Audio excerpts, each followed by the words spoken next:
Prenons la parole de Dieu dans Matthieu. Matthieu, chapitre 10. On va lire à partir du verset 40. Que nous dit la parole? La parole dit, on a Louis II, hein? On garde Louis II là-bas. Je vais prendre français court.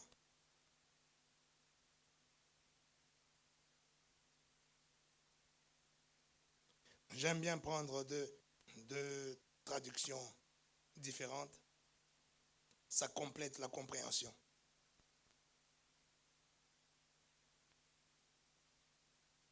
Le Seigneur était en train de parler à ses disciples. Il dit, quiconque vous accueille, m'accueille. Quiconque m'accueille, accueille celui qui m'a envoyé. Celui qui accueille un prophète de Dieu parce qu'il est prophète, recevra la récompense accordée à un prophète. Et celui qui accueille un homme fidèle à Dieu parce qu'il est fidèle, recevra la récompense accordée à un fidèle. Amen. Je voulais commencer justement avec cette parole. Dans la version Louis II, on dit celui qui accueille un prophète de Dieu. Comment? Remets Louis II. Et dans Louis II, il dit celui qui me reçoit et celui qui vous reçoit, me reçoit. C'est le Seigneur Jésus qui est en train de parler. Il est en train de s'adresser à ses disciples. Vous savez, quand nous lisons la Bible, nous devons avoir l'esprit ou rentrer dans l'esprit de celui qui parle. La Bible nous positionne dans plusieurs positions, selon la lecture, selon le livre que tu lis, selon le passage, selon le contexte. Il y a plusieurs positions dans lesquelles la Bible nous établit. Mais la Bible de Genèse à Apocalypse est en train de nous parler de Jésus. C'est la première des choses qu'il faut se mettre à l'esprit. C'est-à-dire que quand je suis en train de lire l'Ancien Testament, je suis en train de lire des histoires, l'histoire de Job, l'histoire d'Ézéchiel, d'Ésaïe. Dans cette histoire-là, je dois chercher où est Jésus. Est-ce que quelqu'un me comprend? C'est là que l'Ancien Testament deviendra un trésor pour toi. Quand tu lis l'Ancien Testament, c'est comme quelqu'un qui est parti à la chasse au trésor, à la chasse à Jésus. Et tu vas découvrir, et ce sera un livre merveilleux, édifiant, même un livre qui va vraiment te captiver. Parce que tu es à la chasse au trésor, à la chasse de Jésus. Et dans les épîtres, c'est facile. Dans les épîtres, nous le voyons lui-même, Jésus en personne, en train de faire des choses, d'accomplir des miracles, en train de parler, en train de donner des directives. Là, nous le voyons lui-même. Et quand nous dépassons les 4 évangiles, nous rentrons maintenant dans les actes des apôtres, qu'on appelle aussi les actes du Saint-Esprit. C'est-à-dire, là, nous voyons maintenant le Saint-Esprit en action. Mais le Saint-Esprit en action, c'est Jésus qui est en action au travers des hommes. Alléluia. Nous voyons que les hommes sont en train d'accomplir des choses, mais les choses qu'ils accomplissent, ce n'est pas par leur force, mais ils accomplissent parce que Jésus est en eux. Parce qu'ils ont un pouvoir, ils ont un mandat, et ils accomplissent ces choses mandatées par l'autorité, le pouvoir que Dieu a mis en Jésus. C'est pour cela que le Seigneur Jésus les préparait déjà. Et il les préparait en disant, celui qui vous reçoit, me reçoit. Celui qui me reçoit, reçoit le Père. Alléluia. Donc celui qui me reçoit, il reçoit Dieu. Et celui qui vous reçoit, me reçoit moi. Et si moi je suis Dieu, donc celui qui vous reçoit, vous, mes envoyés, vous, mes serviteurs, il reçoit qui? Il reçoit Dieu. Et quand il est en train de donner ces choses, les disciples, ils comprennent, ils enregistrent et ils connaissent ce Jésus-là. Ils savent ce que Jésus a fait, comment ils ont marché ensemble, ce qu'il a accompli comme miracle.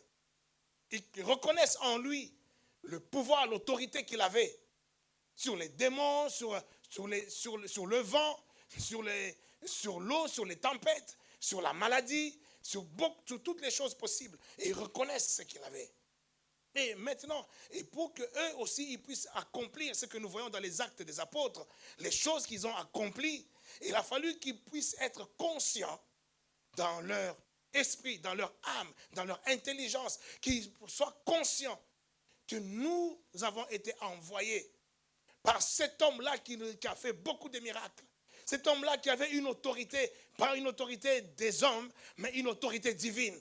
Cet homme-là qui nous a dit que moi j'ai fait des choses, moi j'ai fait des miracles, mais vous ferez de plus que ce que moi j'ai fait. Et quand ils pouvaient marcher, ils avaient encore ces paroles en eux. Et ils pouvaient se dire, ce qu'il nous a dit là, nous on connaît cet homme-là, ce n'est pas un fanfaron, ce n'est pas quelqu'un qui parle pour ne rien dire, ce n'est pas un bavard inutile, mais tout ce qu'il dit est vrai. Parce que nous avons expérimenté, nous avons vécu, nous avons vu en action cet homme-là. Et quand il marche avec la reconnaissance de quelque chose. La reconnaissance de la valeur de cette parole-là. La reconnaissance de la valeur de celui qui leur a donné cette parole-là. Et la reconnaissance de tout ce que cette parole veut dire. Quand il leur a dit, celui qui vous reçoit, il me reçoit. Il dit, waouh! Donc celui qui va nous recevoir, nous, les apôtres, il est en train de recevoir le Seigneur Jésus. On a vu le Seigneur Jésus rentrer dans la maison de Marthe, Marie et Lazare. Dans cette maison-là, il y avait des catastrophes après. Lazare est mort, mais on a vu dans cette maison la résurrection arriver. Donc si quelqu'un reçoit le Seigneur Jésus, comme il avait reçu, comme Marthe, Marie et Lazare l'avaient reçu, eh bien qu'il est capable d'amener la vie là où il y a la mort. Je ne sais pas si tu me comprends. Ils sont en train de reconnaître les choses qu'ils ont vues, les choses qu'ils ont entendues, les choses qu'ils ont vécues, qu'ils ont palpées, et ils se disent, waouh! Donc quelqu'un qui me reçoit, il recevra la même chose. Parce que nous avons reconnu, il a dit celui qui le reçoit, il reçoit le Père. Mais nous avons reconnu justement que celui qui le reçoit, on a vu des choses. Là, ce n'était pas un homme qui était en train d'opérer, c'était Dieu lui-même qui opérait. Et si maintenant, il dit que lui, nous aussi, si quelqu'un nous reçoit, il reçoit aussi la même chose. C'est là que commence la loi de la reconnaissance.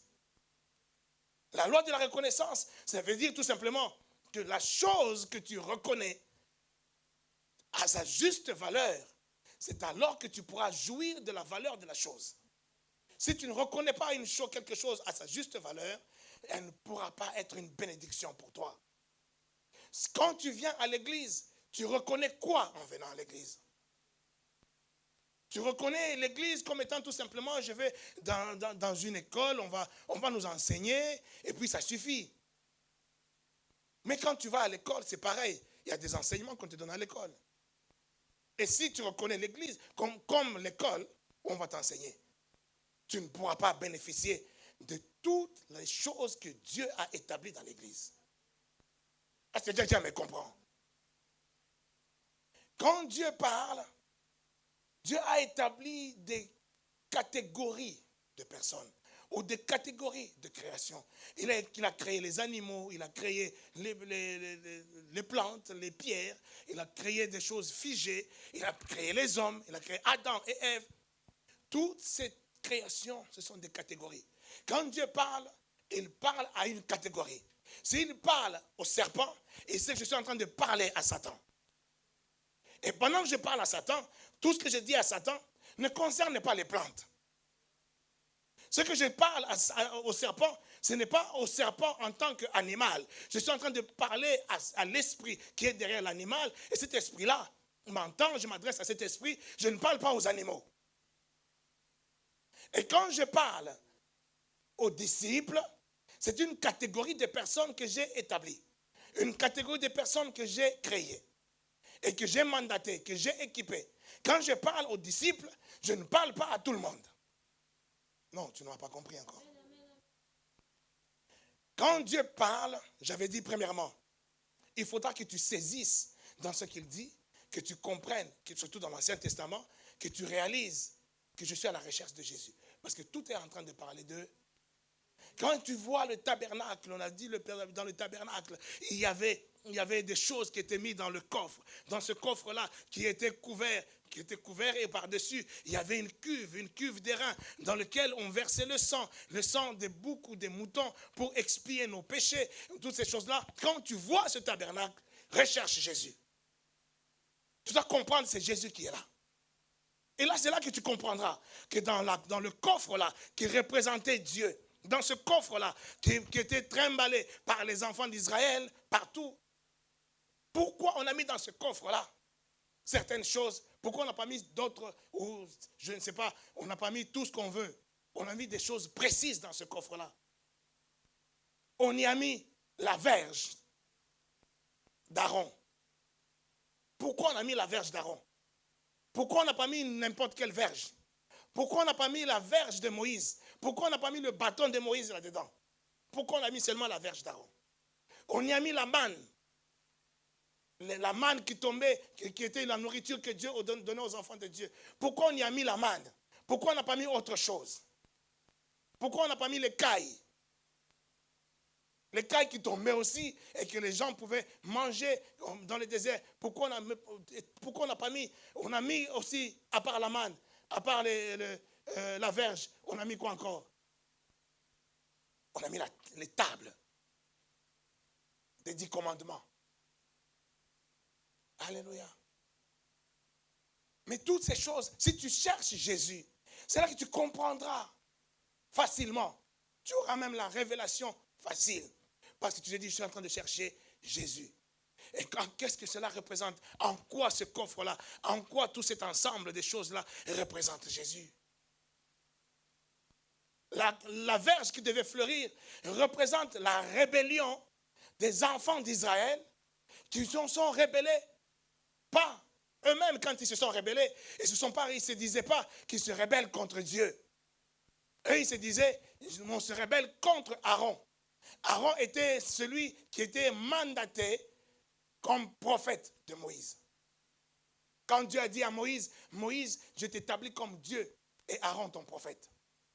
Donc Aaron qui parlera de ta part. Donc Aaron, ça sera ton envoyé à toi. Et pendant que Aaron parlait aux enfants d'Israël sous l'autorité de Moïse, et les enfants d'Israël, ils ont boudé.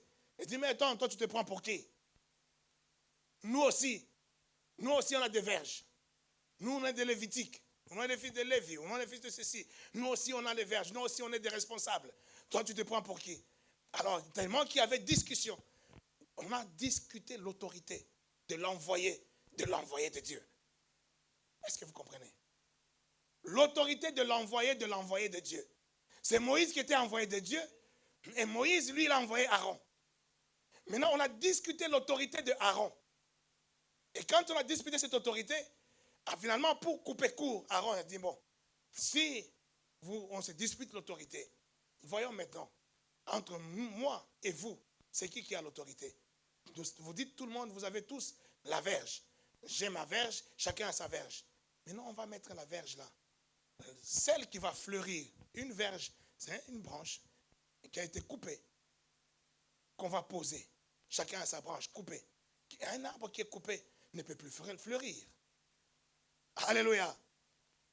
Et il dit non, mais moi, ma branche, on va poser là. Si Dieu est celui qui fait fleurir toutes choses, si Dieu est celui qui nous a mandatés, si Dieu il est celui qui a accompli des miracles au travers de ses enfants, alors si le mandat de ce Dieu-là est sur moi, ma verge va fleurir.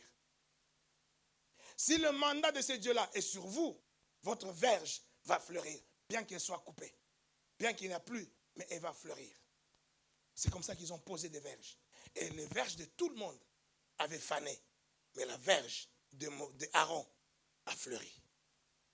Donc la verge, quand on l'a posée dans cette malle-là, qui représente Jésus, c'est quelque chose qui représente la rébellion des enfants de Dieu.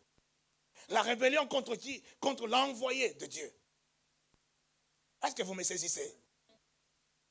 La manne qui était posée, c'était cette nourriture que Dieu faisait tomber du ciel pour que tout le monde puisse manger. Parce qu'ils étaient dans le désert, ils étaient passagers dans le désert. Et dans le désert, ils ne pouvaient pas cultiver, ils ne pouvaient pas faire la chasse, ils ne pouvaient pas faire beaucoup de choses. Ils n'avaient rien à manger. Dieu lui-même leur a donné à manger dans le désert. Le pain qui tombait du ciel, ils avaient qu'à ramasser et manger. Après avoir mangé le pain, ils ont commencé à bouder. Ils ont boudé qui? Ils ont boudé Moïse. Ils ont dit, mais Moïse, toi tu nous as amenés ici dans le désert. On en a marre de manger que la manne. On était bien quand on était en Égypte. On mangeait des concombres, on mangeait de la viande. Mais là, tu nous donnes que du pain, que de la manne. On en a marre. Quand l'homme est en boude même des fois, quand tu boudes même l'église, tu boudes même les promesses, la parole de Dieu, tu ne te dis pas que je suis en train de bouder Dieu. Tu dis non, je suis en train de bouder l'homme de Dieu. L'homme de Dieu te donne un conseil, il te donne une direction, il te parle de la part de Dieu comme prophète. Mais toi, ce que l'homme de Dieu te dit, tu le minimises. Mais tu ne te dis pas, je suis en train de minimiser Dieu. Tu te dis, il est un homme comme moi. Mais tu ne te rappelles pas que si j'ai lu réellement la Bible, cet homme-là qu'on disait, et tu es aussi un homme comme nous, sa verge avait fleuri. Est-ce que quelqu'un me comprend? Je vais t'amener à quelques points qui sont des points essentiels. Tu entends la parole de Dieu, tu aimes Dieu, tu viens à l'église, tu fais les choses, tu essaies de faire les choses correctement. Mais il y a des choses, quand tu ne les observes pas, tu ne seras pas béni. Alléluia. Je dis ces choses parce que c'est quelque chose que Dieu me rappelle en ce moment plusieurs fois. Dieu me rappelle ces choses plusieurs fois en ce moment. Il me dit, regarde tes enfants. Regarde tes enfants. Je veux bien je sais que tu es bon. Je sais que ton cœur aime les enfants. Mais est-ce que ces enfants-là, ils prennent cet amour-là à sa juste valeur? Est-ce qu'ils reconnaissent cet amour que tu leur donnes? Écoutez ce que Dieu me dit. Est-ce qu'ils reconnaissent cet amour que tu leur donnes? S'ils ne reconnaissent pas, ils ne peuvent pas bénéficier de cet amour-là en tant qu'amour divin. En tant qu'amour venant de Dieu.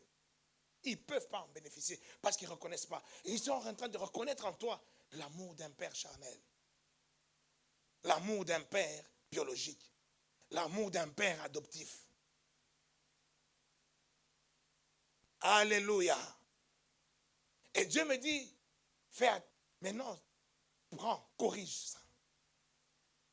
Mets des barrières entre toi et ces enfants-là. Parce qu'ils ne sont pas en train d'être bénis. Au lieu d'être bénis, ils sont en train de vivre l'inverse. Parce qu'ils ne reconnaissent pas. Quelqu'un peut dire amen. La manne, ils ont boudé. Parce que quand ils ont mangé la manne, ils ont commencé à bouder. Mais à bouder Moïse qui déclenchait la manne. Mais quand Moïse déclenchait la manne, ce n'était pas Moïse qui donnait la manne, mais la manne venait de Dieu. Mais comme ils ne reconnaissaient pas cela à sa juste valeur, ça a été comme un symbole. La manne qui était une bonne chose pour eux, mais c'est devenu un symbole de rébellion. Symbole de rébellion contre qui? Contre l'homme de Dieu et automatiquement contre Dieu. C'est pour cela qu'il disait, c'est lui qui vous reçoit, il me reçoit. Celui qui me reçoit, reçoit le Père. Donc quand vous vous dites, je suis en train de bouder Moïse, en fait, ce n'est pas Moïse que tu boudes Dieu. Et c'est cette manne-là, symbole de la rébellion, encore une fois, qui a été placée dans le coffre qui représente Jésus. Troisième chose qui a été placée, les tables. Les tables qui représentent la loi. Les lois que Dieu avait données à tous ses enfants. Tu ne feras pas ceci, tu ne feras pas cela, tu ne feras pas cela. Mais toutes ces tables, toutes ces lois-là, ça ne représente pas seulement la loi, mais ça représente encore une fois la rébellion de l'homme. Parce que la loi, personne n'a accompli la loi. Personne n'a accompli la loi dans son entièreté. C'est pour cela que la loi n'a ramené personne au salut. La loi n'a sauvé personne. Parce qu'il n'y a personne, quand tu enfreins une seule loi, c'est toute la loi qui te condamne. Alléluia. Tu perds des points sur ton permis parce que tu as grillé le feu. Les points que tu perds là, c'est parce que tu as enfreint le code de la route. Or, le code de la route, il y a beaucoup d'éléments dedans. Il y a l'interdiction de promener avec le téléphone à la main. Il y a l'interdiction de faire des excès de vitesse. Mais toi, tu as tout simplement grillé le feu et on t'arrache le permis. La loi ou le code de la route tout entier te tombe dessus. Un seul article de loi que tu enfreins, c'est la loi qui va te condamner. Ce n'est pas l'article qui te condamne, c'est la loi qui te condamne. Donc la loi, quand on voit la loi, les tables que Dieu avait données, ces tables représentent encore une fois l'incapacité de l'homme à pouvoir obéir aux recommandations de Dieu. Ça représente la rébellion encore de l'homme face à ce que Dieu a recommandé aux hommes. Et ça encore, on a mis ça dans le coffre. Vous voyez que dans le coffre, il n'y a que la rébellion des hommes. Il y a de quoi condamner l'homme dans toutes ses formes. C'est ça qui est représenté dans le coffre. Mais maintenant, au-dessus de ce coffre, on a mis un bassin au-dessus du coffre. Et ce bassin servait à quoi? Il servait à recevoir le sang. Le sang que les gens ramenaient, ou les boucs, les moutons, que les gens ramenaient au sacrificateur quand ils savaient que j'ai péché toute l'année. Je viens avec mon offrande de l'année pour que Dieu puisse me pardonner de mes péchés. Et le sang là va être versé sur la cuve, cette cuve qui couvre le coffre dans lequel il y a la représentation de la rébellion de l'homme. Et le sang vient couvrir la rébellion de l'homme. Et ce sang-là, de boucs et de moutons, était une préfiguration de ce que Christ allait faire à la croix. Une préfiguration du sang qui allait couler à la croix. Mais cette fois-ci, pas tout simplement pour couvrir la manne, la verge et les tables, mais pour couvrir la rébellion et le péché de tous les hommes. Et celui qui est capable de faire cela, il n'est qu'unique, c'est le seul, et c'est Jésus. Alléluia. Vous voyez qu'on a vu Jésus tout simplement dans le coffre. C'est qu'il est représenté dans le coffre. Et toutes les catégories de personnes que le Seigneur a créées, il leur a donné des positions. Vous voyez, regardez, il a créé. Au commencement, il a commencé à créer quoi? Avant même de créer la terre, de créer le soleil, de créer toutes ces choses, il a commencé par créer quoi? Il a créé les anges. Une catégorie aussi de créatures qu'il a créées.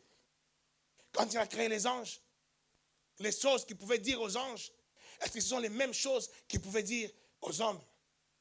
Est-ce que ce sont les mêmes choses qu'il pouvait dire aux animaux ou aux plantes?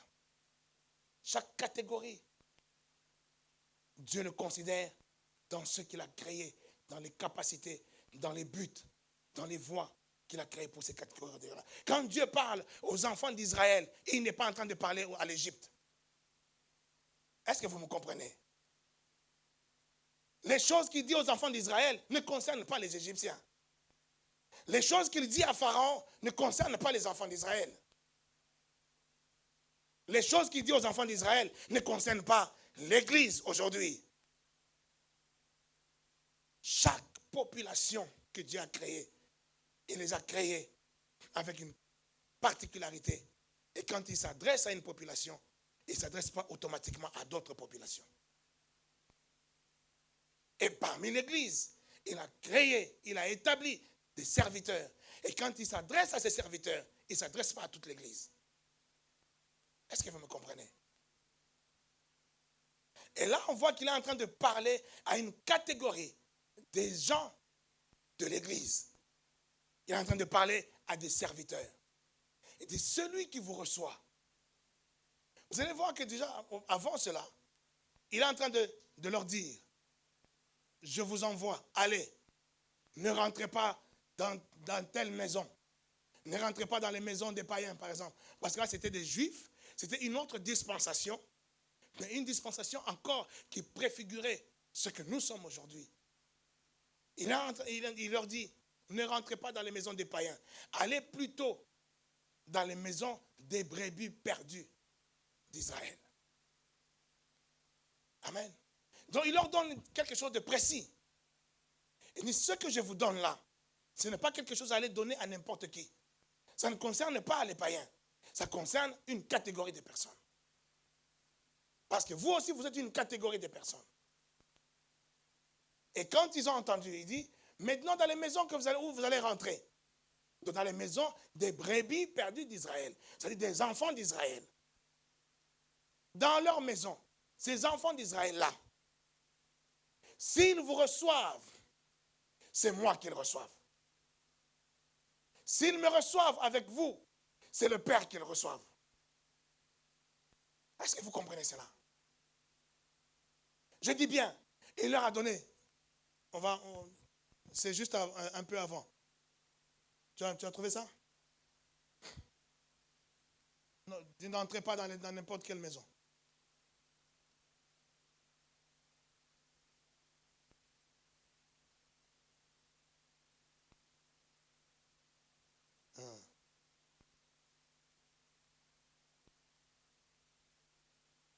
Soyez attentifs. La parole de Dieu, déjà quand tu viens là, viens avec l'esprit que je ne vais pas écouter n'importe quoi.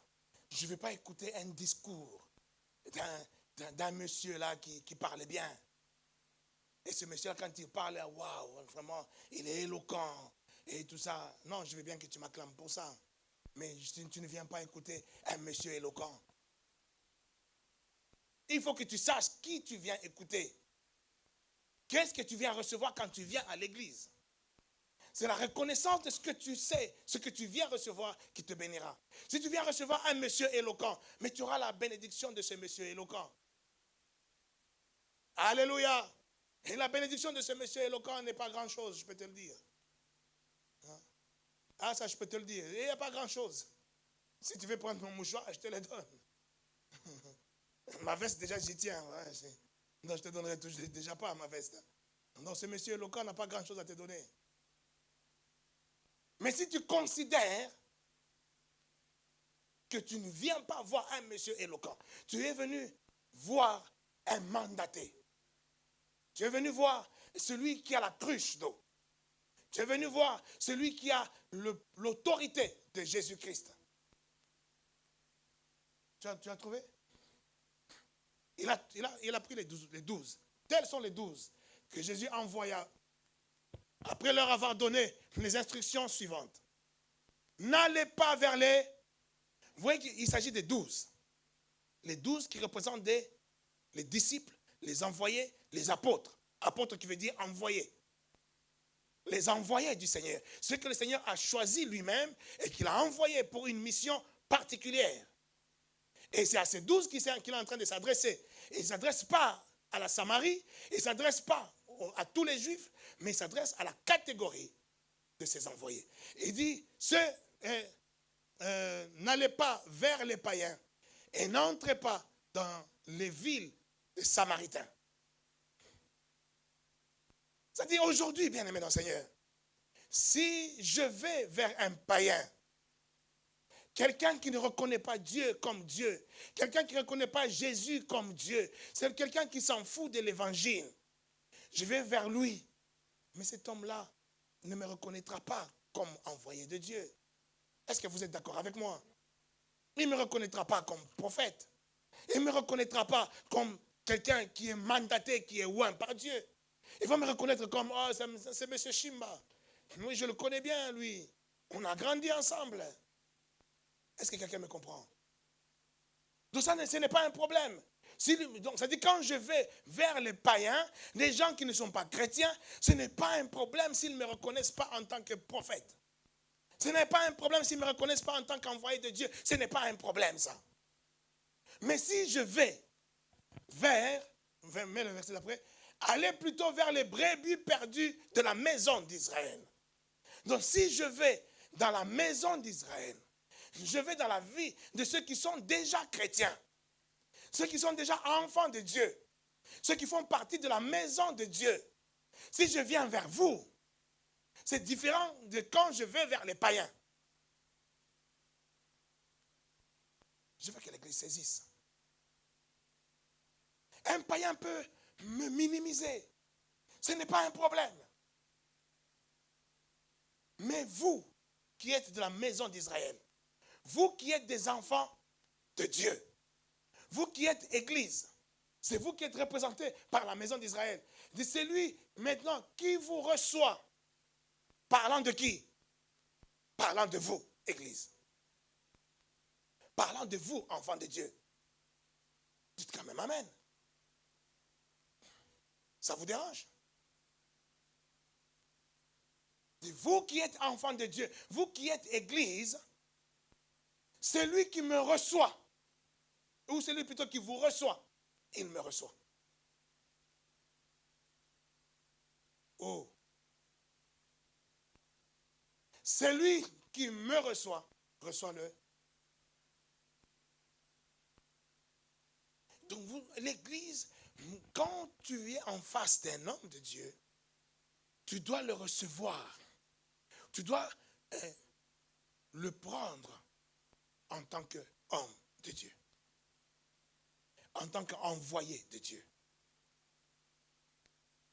Mais c'est lui qui va recevoir ses disciples. Est-ce qu'il doit forcément avoir le CV de l'apôtre pour dire, lui, je ne sais pas si c'est un vrai, je ne sais pas si c'est un faux. Alors, ah oui, lui, j'ai son CV, c'est un vrai. Alors je le reçois. Parce que bon, j'atteste que c'est un vrai. Non, lui, c'est un faux. Non, je ne le reçois pas. Parce que, non, j'ai des informations, c'est un faux. Est-ce que je parle à l'église? Qui t'a donné l'unité de mesure pour mesurer le vrai et le faux? Qui t'a donné la verge pour mesurer si cette verge-là, la verge de celui qui vient a fleuri ou pas? Est-ce que l'église me saisit? Celui qui vous reçoit, me reçoit. Celui qui me reçoit, celui qui reçoit celui qui me reçoit celui qui m'a envoyé. Et verset d'après.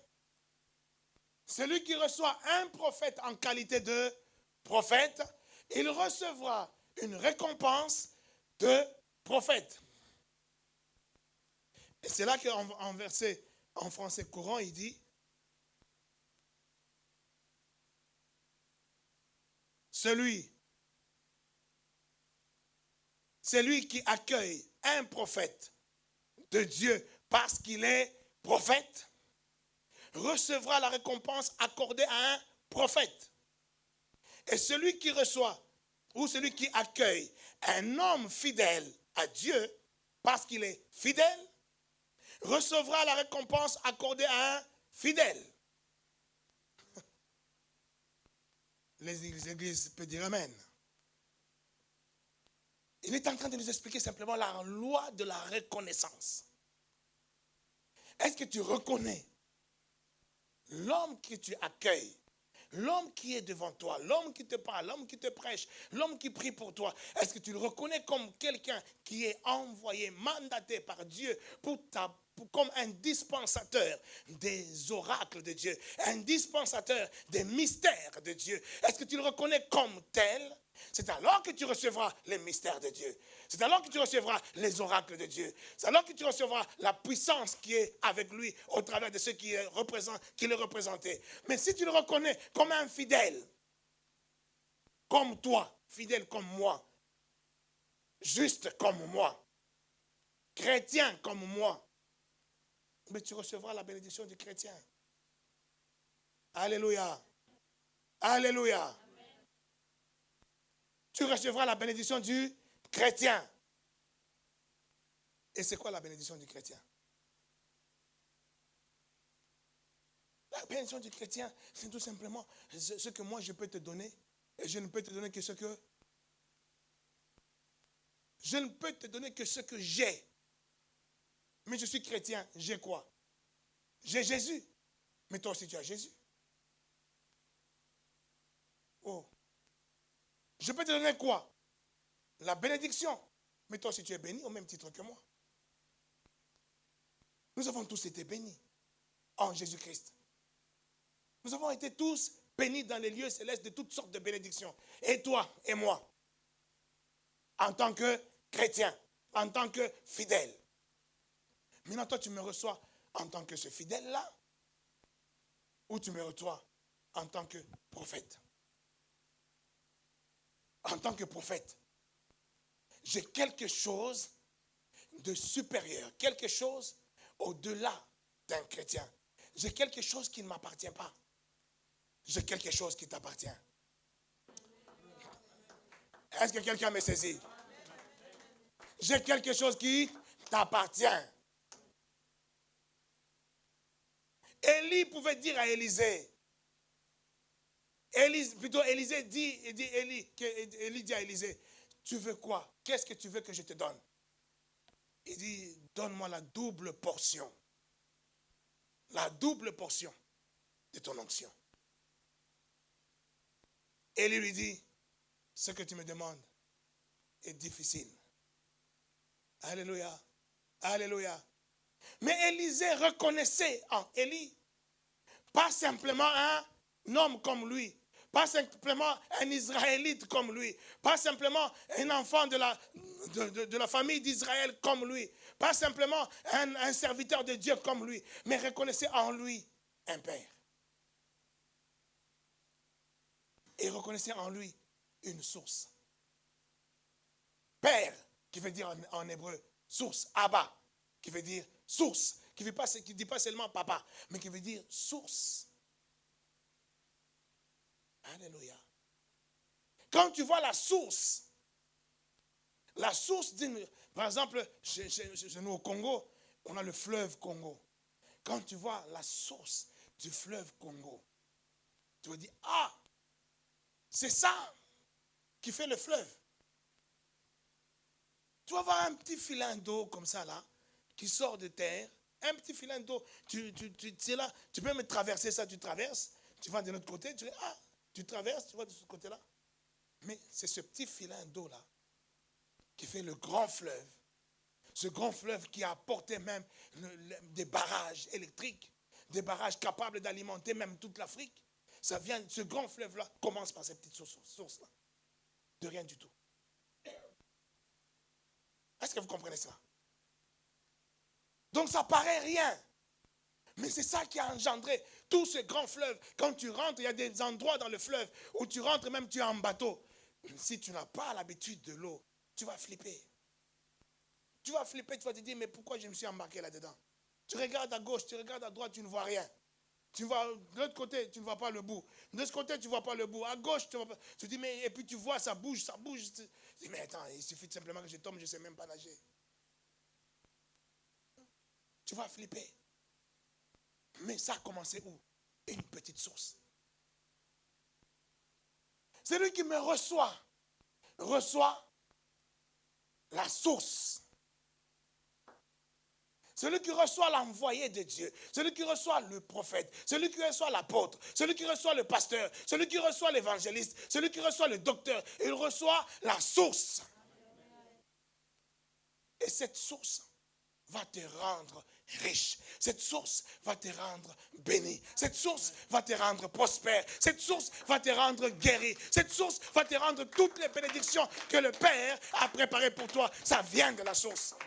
Parce que cette source-là, elle est celle qui ouvre le robinet pour que Dieu puisse arroser. Mais maintenant, toi, tu ne reconnais pas la source. Si tu ne reconnais pas, toi, tu ne reçois pas la source. Tu reçois ce que tu reconnais. Est-ce que l'Église me comprend? J'aimerais que tu réalises aujourd'hui que quand je viens à l'Église, je ne viens pas me promener. Quand je viens à l'Église, je viens toucher la robe du Maître. Je viens toucher la robe du Seigneur. je viens pour prendre quelque chose de la part de Dieu. Mais tellement que toi, tu viens à l'église avec plein de forteresses qu'on a établies dans ta vie, des forteresses qui te disent que quand tu vas à l'église, pour que ce soit une bonne église, et quand tu vas entrer, tu dois sentir des fourmis, tu dois sentir des choses monter aux pieds, un peu et après tu vas tomber. Quand tu tombes, donc là-bas, il y a l'onction. Cette femme-là a la perte de sang. Quand elle avait cette perte de sang, elle s'est dit, je vais aller, je vais toucher sa robe et je serai. Et quand elle a touché la robe, la Bible dit, il y avait une foule de gens qui étaient aux alentours du Seigneur, qui touchaient le Seigneur, Mais quand elle a touché, le Seigneur a dit, qui m'a touché? Personne ne pouvait reconnaître qui l'a touché, parce qu'il n'est pas tombé. Oh, si elle était tombée, tout le monde a reconnu, ah, c'est sûr c'est elle. Parce qu'elle est tombée, pourquoi? Personne n'a reconnu. Et qui m'a touché? Le Seigneur dit, mais qui m'a touché? Il dit, oh Seigneur, il y a une foule qui te touche. Pourquoi tu peux dire qui t'a touché? Tout le monde t'a touché. Il dit, non. Non. Une puissance est sortie de moi. J'ai senti une puissance me quitter et rentrer dans la personne qui m'a touché. Dis à quelqu'un une puissance. Non, dis encore une puissance. Aujourd'hui, on associe la puissance du Saint-Esprit au tombé. La puissance du Saint-Esprit au spectaculaire. Ah, tu tournes en rond. Bien aimé dans le Seigneur, la puissance du Saint-Esprit, on associe ça même parce que quelqu'un commence à prophétiser. Je suis le bon Dieu, je suis le bon Dieu, je suis au milieu de vous. Je vous dis, mes enfants, je vous dis. Non, ce n'est pas ça la puissance. Ça, ce ne sont que des manifestations, des petites choses qui peuvent manifester la puissance. Mais il ne faut pas associer la puissance à cela. Est-ce que quelqu'un me saisit? Alléluia. Il y a un homme dans la Bible, concernant la prophétie, la Bible dit, il avait le conseil qui avait la dimension de Dieu. Achitophel. Son conseil avait la valeur du conseil de Dieu. Donc quand il te conseillait, c'est Dieu qui te conseillait. Il n'était pas là, oh, je vois. Toi, il y a eu ça, il y a eu ça, il y a eu ça. Non. Quand il te conseille, c'est Dieu. Qu'est-ce que tu reconnais? Tu penses que cet homme-là qui vous parle, on l'appelle prophète pour rien. On l'appelle prophète parce qu'on a envie de l'appeler prophète ou parce que lui, il a eu envie qu'on l'appelle prophète. S'il y a une chose que je n'espérais, une chose à laquelle je ne pensais même pas, une chose même que je rejetais, c'est de devenir prophète. Jamais eu envie de devenir ni prophète, ni pasteur, ni serviteur de Dieu. Quand on me disait serviteur de Dieu, ok, donc moi je vais, Seigneur, merci, parce que je vais avoir beaucoup d'argent, et puis moi je vais acheter les salles pour les églises, je vais acheter les instruments, moi je serai un grand donateur à l'église, un homme d'affaires qui donne beaucoup. Mais dire que non, je vais servir Dieu dans le ministère, non, c'est la dernière chose que j'espérais. Mais laisse-moi te dire que quand j'ai découvert, parce que Dieu m'avait déjà préparé cela, quand j'ai découvert, je découvre encore tous les jours, qu'est-ce que Dieu m'a fait comme privilège d'être son envoyé. Je dis non, pour rien au monde, je n'aurais raté cela. Alléluia. Une puissance est sortie de moi et a guéri la femme. Mais la femme n'est pas tombée. Aujourd'hui, on a eu des gens qui sont venus ici à l'église parce qu'ils ne sont pas tombés. Et ils ont vu à la télé que dans notre église là, on voit la publicité qu'on met souvent quand on va faire des croisades, on va faire des séminaires, la publicité qu'on voit, on met les publicités toujours là où on est en train d'imposer les mains. Et puis, bon, quelqu'un tombe. Bon, quelqu'un tombe. On dit, ah, là-bas. C'est là-bas qu'il y a. C'est là-bas qu'il y a l'onction. Une puissance est sortie du Seigneur. Personne n'est tombé. Personne n'est tombé. Mais la maladie qui avait fait 12 ans, a stoppé tout de suite. Une puissance. Personne n'est tombé. Mais le sida qui avait touché quelqu'un a disparu. Une puissance. Parce que quelqu'un tout simplement a reconnu en l'homme de Dieu le dispensateur des mystères de Dieu. Dis, quand je le toucherai, je serai guéri. Le Seigneur ne t'est même pas au courant. C'est toi qui vas déclencher la puissance. Et s'il y a une forteresse qui te dit que la puissance là, c'est seulement quand je vais tomber, eh bien c'est quand tu tomberas que tu auras la puissance. Et là, le diable va bien te retenir que tu ne tombes pas. Le diable va, il met ces démons là à côté. Quand tu veux tomber, il te remet tout droit. Ou toi-même, tu te mets là. Aujourd'hui, je ne vais pas tomber. Mais tu ne sais pas pourquoi tu as mis ça. Et pourtant, en toi, tu crois que seulement quand je tombe, c'est alors que j'ai reçu quelque chose. Mais toi-même, quand tu veux prier pour toi, toi-même, tu es en train de piquer, comme on dit chez nous. Piquer. Je ne vais pas tomber. Moi, je ne vais pas tomber. Ouais, ceux qui tombent, c'est des bolos. Mais toi-même, mais au fond de toi, tu crois que si je tombe, c'est là que j'ai reçu quelque chose. Mais en même temps, tu t'opposes à ça. Hein? Vous voyez un peu la contradiction que les hommes peuvent amener dans leur propre cœur. Et ils vont établir des forteresses. Et la Bible dit, Paul dit, que nous devons nous revêtir de toutes les armes puissantes que Dieu nous donne. Pour que nous puissions faire quoi? Pour que nous puissions faire tomber nos forteresses. Les raisonnements. Alléluia. Les raisonnements qui t'amènent à croire que non, pour être guéri, il faut que je tombe. Les raisonnements qui t'amènent à croire que non, moi, là, il y a trop de problèmes dans ma vie, dans ma famille, il y a trop de sorciers, dans ma famille, il y a ceci. Dimanche, on a parlé de Job. On a vu que Dieu est en train de dire à Job, c'est-à-dire plutôt à Satan, Satan, d'où viens-tu? Ouais, ben, je viens de parcourir le monde, je viens de circuler partout. Ça veut dire qu'il peut circuler là où il veut. Il n'y a personne qui peut l'arrêter. Oh non, moi je dis, au nom de Jésus, Satan ne peut pas circuler chez moi. Il va circuler, que tu le veuilles ou pas. Il est libre, il est comme le vent. Le vent, il passe partout. Et il circule. Mais il lui a dit, n'as-tu pas vu mon serviteur Job? Il a dit, ouais, tu vois, un homme, lui-même, Dieu commence à dire, un homme intègre, un homme juste, un homme bon, un homme qui m'aime. Est-ce que Dieu peut dire ça de toi? Est-ce que Dieu peut dire ça de toi? Au lieu que ce soit Dieu qui dise ça de toi, au lieu que ce soit Dieu qui dise ça de toi, mais toi, c'est le diable qui dit ça de toi. C'est le diable qui se présente devant Dieu. N'as-tu pas vu ton fils J'ose même pas citer le nom. N'as-tu pas vu ta fille Là, c'est l'autre qui va. Ah bon, oui, c'est ma fille, oui. Ah, tu as vu un peu ce qu'elle est en train de faire? Tu as vu ce qu'elle est en train de dire? Tu as vu ce qui sort de sa bouche? Tu as vu. Et ça, c'est le diable maintenant qui va parler à Dieu parce que Dieu n'a rien à dire pour toi. Dieu n'a rien à dire pour toi. Est-ce que tu veux que Dieu dise quelque chose de toi?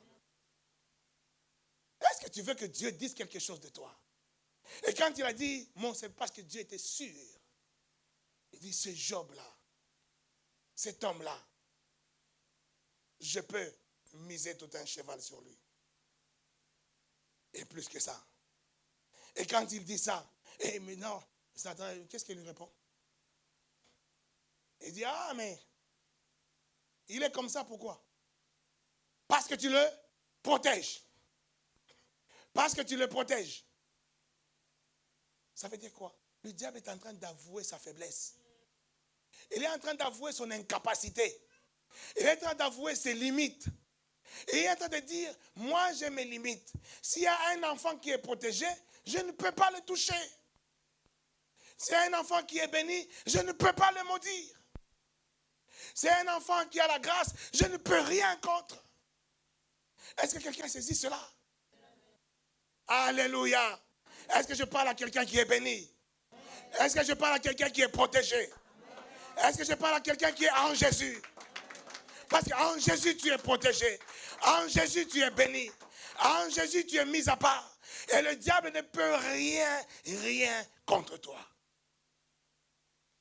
Donne-moi encore un amen. Il ne peut rien contre toi. C'est ce que le diable est en train d'avouer. Il dit, je ne peux rien contre Job. Parce que Job est protégé. Là, je te dis, tu es protégé plus que Job au nom de Jésus. Non, je te le déclare. Et c'est une vérité. En vérité, tu es protégé plus que Job au nom de Jésus. En vérité, tu es béni plus que Job au nom de Jésus-Christ. Et le diable peut dire aussi, c'est parce que tu le protèges. C'est parce que tu l'as béni. Et là, Dieu a même peur de dire, d'aller plus loin. Dieu a même peur d'aller plus loin. Il dit non. Et il dit à Satan, touche-le. Touche tout ce qui est autour de lui, mais ne touche pas. Bon, au départ, il lui a permis de toucher seulement ses biens. Touche ses biens, mais ne touche pas ni à lui, ni à ses enfants. Touche seulement les biens. Donc c'est Dieu qui donne les limites. Est-ce que quelqu'un me comprend? C'est Dieu qui donne des limites. C'est Dieu qui autorise d'abord, et c'est lui qui donne des limites. Mais quand il autorise et qu'il donne des limites, c'est parce que Dieu ne t'aime pas. Parce que Dieu n'aime pas Job. Parce que Dieu est contre Job. Mais il est fier de Job. Mais il connaît aussi les capacités qu'il a mis en Job. Il connaît le pouvoir qu'il a mis en Job.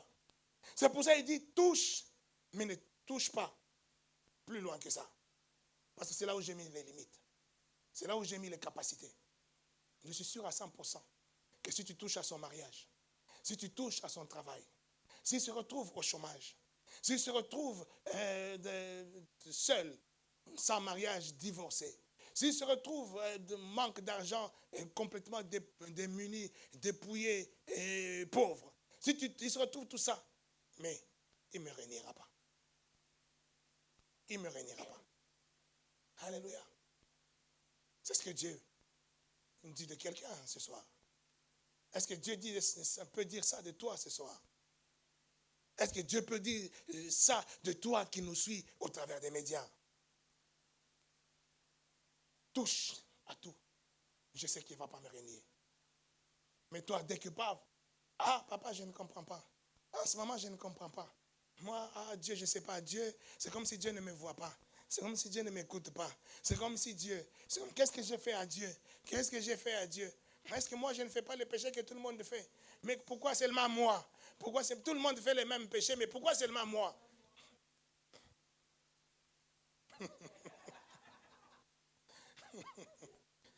Alléluia.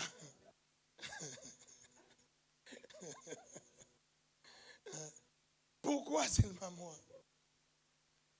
Oui, voilà le pourquoi. Il m'a aimé par sa grâce. Il m'a élu dans son amour. Il m'a chuchoté à l'oreille qu'il revient bientôt, Jésus. Mais dans tout, il m'a dit d'être prêt.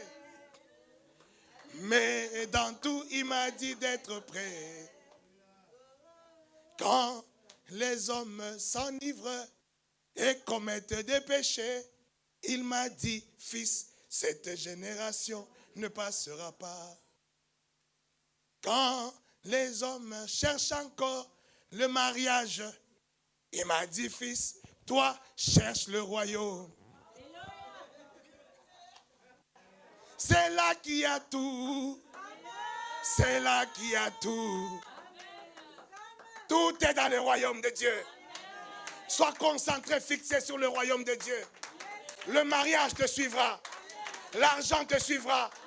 Le travail te suivra. L'amour te suivra. Toutes les bénédictions te suivront. Toi, cherche le royaume. C'est là qu'il y a tout. Quelqu'un peut dire encore amen. Que Dieu vous bénisse abondamment.